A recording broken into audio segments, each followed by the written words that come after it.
This is why I, many years ago, changed my position on Augustine when he was like, I had too high of a position of Augustine. This completely debunks the Trinity, completely destroys the Trinity. If you want an easy way to destroy the Trinity of the Christians, this is one of the best logical ways.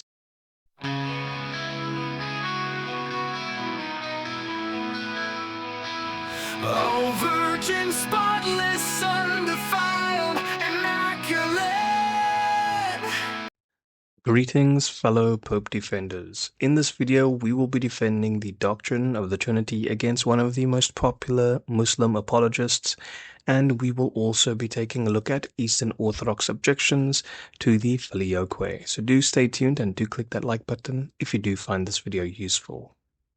This completely debunks the Trinity, completely destroys the Trinity. If you want an easy way to destroy the Trinity of the Christians, this is one of the best logical ways. Okay, Mohammed Hijab, give us your best shot. Is Jesus all-powerful? Yes, he is. Is the Father all-powerful? Yes, he is. Mohammed Hijab is 100% right here.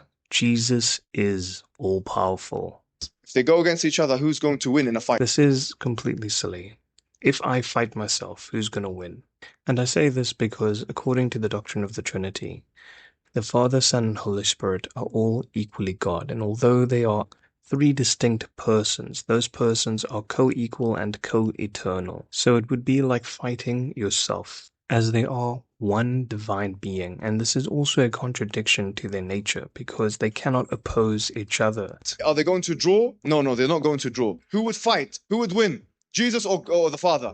This reminds me of when atheists ask the question, if God can create a boulder that he cannot move, and it's simply contradictory to his nature to do that. Come on, ask the Christian. If Jesus wills something and the Father wills something, and they are different because they're two different persons, who's going to win? If you say both of them will come together and compromise, then they're both weak. There is no compromise. They share the same divine will. If the Father wills something, it is willed by the Holy Spirit and by the Son. And Soshinsky will note that with Augustine, we have a shift. So many Eastern Orthodox throughout history have said the shift came in the 11th century, and St. Augustine lived during the 4th century. So at least this is some progress. And this is what we have said all along. That's simply not true, as many Eastern Orthodox have made the argument that when St. Augustine speaks about procession through the sun, he means within economy, when clearly it is a hypostatic procession, which even J. Dyer has to agree with, and this refutes a lot of the claims by the Eastern Orthodox historically. This is why I, many years ago, changed my position on Augustine when he was like, I had too high of a position of Augustine.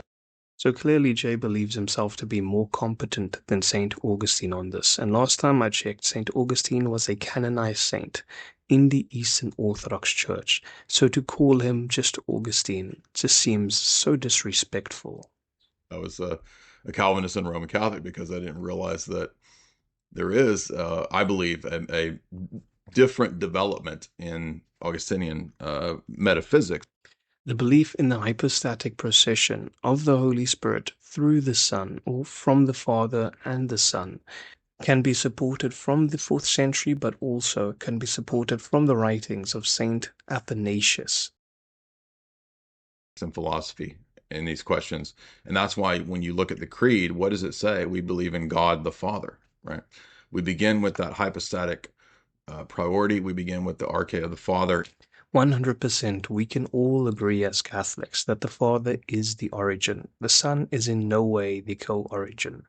But the difference here comes in different schools of philosophy in regards to cause and effect. There can be multiple causes, but there can only be one first cause, or origin, which we call arche or arche. My Greek isn't so good. But in the end of the day, this is something which has been dividing the Catholic and the Orthodox world for a very long time. Even though our Orthodox brothers did agree to the Council of Florence, with the vast majority of the bishops affirming the Filioque, and claims that the Council of Florence taught that the Son is co-origin, or co-arche, with the Father, is simply not substantiated by history.